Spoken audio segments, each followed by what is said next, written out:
इमरान भाई, एक प्रश्न और कर लेता हूँ कि क्षेत्र में कानून व्यवस्था की मैं बात कर लूं तो आसपास के सर्किल में चोरियां बहुत अधिक हो रही है। मैंने भी दो चार मामले चला दिए। और एक बार जब मैं इंटरव्यू आपसे कर रहा था तो आप बता भी रहे थे कि वर्तमान विधायक है, उसका काम है कि किस प्रकार की व्यवस्थाएं देखेंगे।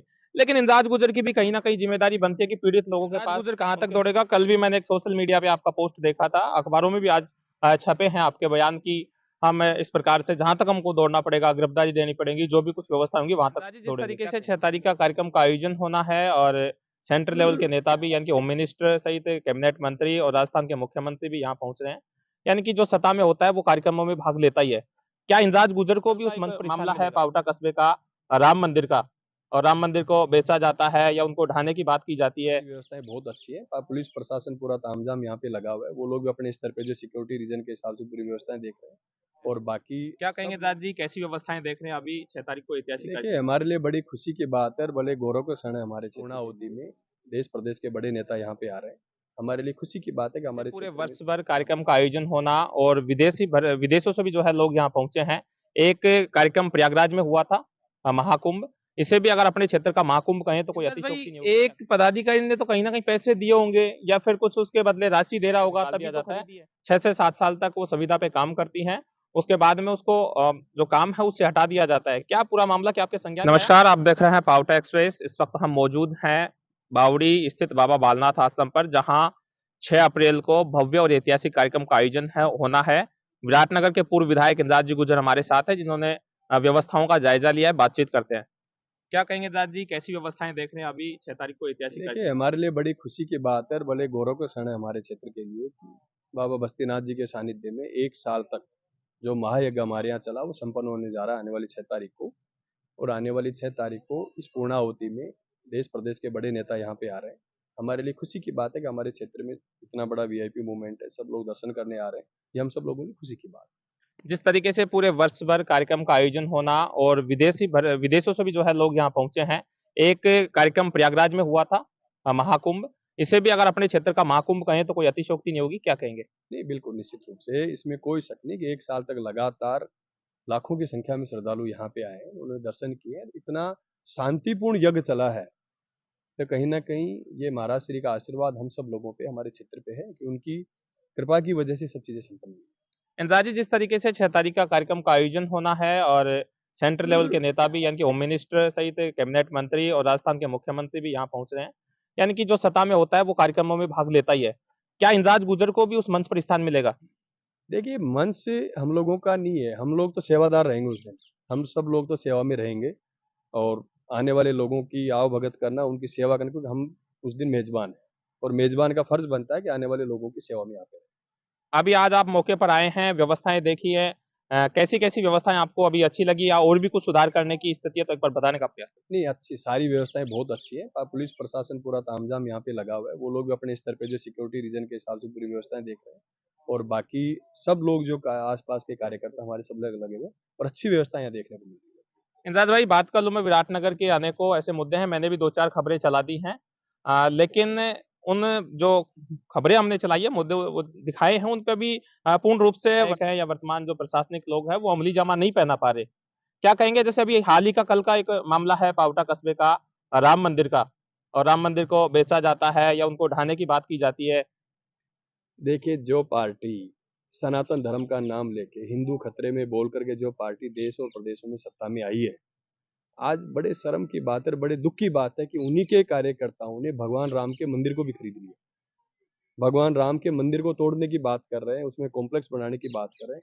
वो मंदिर, वो राम भवन जिसको लगभग 7 दशक पहले पावटा के ही महाजन वर्ग के लोगों ने दान किया और दान करके धर्मार्थ उस भवन का निर्माण उन्होंने कराया, और आज उस भवन को वो तोड़ने की बात कर रहे हैं, उस भवन में वो शॉपिंग कॉम्प्लेक्स बनाने की बात कर रहे हैं।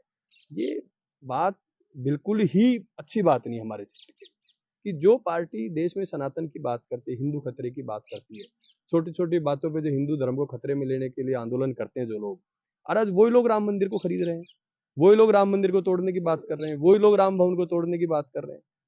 ये बड़े विचित्र बात है, लेकिन सारे क्षेत्र की जनता में इस बात को लेकर बहुत ज्यादा आक्रोश है। इसमें कोई अतिशयोक्ति नहीं है कि राम भवन को हम तोड़ने नहीं देंगे किसी सूरत में। इंद्राज गुजर कहां तक दौड़ेगा? कल भी मैंने एक सोशल मीडिया पे आपका पोस्ट देखा था, अखबारों में भी आज छपे हैं आपके बयान की हम इस प्रकार से जहां तक हमको दौड़ना पड़ेगा, गिरफ्तारी देनी पड़ेगी, जो भी कुछ व्यवस्था होंगी वहां तक दौड़ेंगे, क्या कहेंगे? इंदिराज गुर्जर राम भवन को बचाने के लिए अंतिम क्षण तक लड़ेगा। जहां तक मेरी ताकत रहेगी मैं इसके लिए सब लोगों के साथ मिलकर के लड़ूंगा। कांग्रेस के सभी कार्यकर्ता, पावटा क्षेत्र के सभी व्यापारी, सभी आम आदमी, सब लोग मिलकर के इसका विरोध करेंगे, क्योंकि पूरे क्षेत्र की जनता में इस बात को लेकर आक्रोश है। ये गलत कर रहे हैं। जो हिंदू धर्म को बार बार खतरे में बताते हैं, कहाँ गए विश्व हिंदू परिषद के लोग, कहाँ गए आरएसएस के लोग, कहाँ बजरंग दल के लोग, जो बार बार हर बात में लेके हिंदूवादी का झंडा लेके खड़े हो जाते हैं। और आज इतनी बड़ी घटना होगी, उनमें से एक भी व्यक्ति सामने नहीं आ रहा। आज धर्म खतरे में क्यों नहीं है उनका? क्यों नहीं बात करना चाहते इस मुद्दे पे आकर के भाई गलत हो रहा है, राम भवन को तोड़ा जा रहा है, राम मंदिर को तोड़ने की बात कर रहे हैं, भगवान के मंदिर को तोड़ने की जो लोग बात कर रहे हैं, और उन्हीं की पार्टी के लोग कर रहे हैं। जिन लोगों ने खरीदा है, जो एग्रीमेंट सोशल मीडिया पे वायरल हो रहा है, उसमें दोनों पदाधिकारी बीजेपी के ही हैं, और वो लोग मंदिर को तोड़ने की बात कर रहे हैं। इंद्रज भाई, एक पदाधिकारी ने तो कहीं ना कहीं पैसे दिए होंगे या फिर कुछ उसके बदले राशि दे रहा होगा, तभी तो खरीदी है। मैं वही कह रहा हूँ, तो भारतीय जनता पार्टी के लोग ही अगर राम मंदिर को खरीद रहे हैं और राम भवन को तोड़ने की बात कर रहे हैं, तो इनकी कथनी और करनी में फर्क है। ये सिर्फ सत्ता हासिल करने के लिए सनातन की बात करते हैं, सत्ता हासिल करने के लिए हिंदू धर्म की बात करते हैं, और वही लोग आज जिस भगवान को हम लोग मानते हैं उस मंदिर को तोड़ने की बात कर रहे हैं।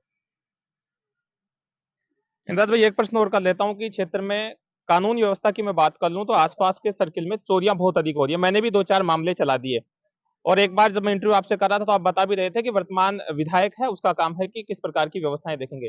लेकिन इंद्राज गुर्जर की भी कहीं ना कहीं जिम्मेदारी बनती है कि पीड़ित लोगों के पास उनके दुख दर्द सुनने पहुंचे, क्या कहेंगे? बिल्कुल सही बात कही आपने कि क्षेत्र में चोरियों का लगातार ग्राफ बढ़ रहा है। पिछले दिनों पावटा में एक व्यापारी के वहां डकैती चोरी हुई, फिर उसके बाद प्रागपुरा में व्यापारी की चोरी, खेलना में बकरियां चोरी हुई, दो तीन जगह और भी बकरियों की चोरियां हुई है। मैं आपको ध्यान होगा, पावटा के व्यापारी से भी सत्ता पक्ष के लोग कभी मिलने नहीं गए, मैं मिलने गया उनसे। मैंने जाके वहाँ संबंधित अधिकारियों से, पुलिस अधिकारियों से बात की।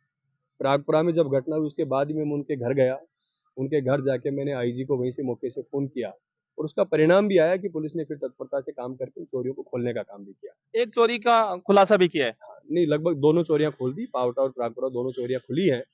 खेलना की बकरियां चोरी भी हुई है, अभी मुझे ध्यान है, लेकिन मैं पिछले 10 दिन से लगातार बीमार था, आपको ध्यान है। मैं भी वायरल से पीड़ित था, इसलिए जा नहीं सका। लेकिन लगातार मैं पुलिस अधिकारियों से मैंने बात की, इस चोरी, लेकिन ये सत्ता पक्ष की जिम्मेदारी बनती है। सत्ता पक्ष की जिम्मेदारी कहीं ना कहीं हम लोगों से कई गुना ज्यादा बनती है।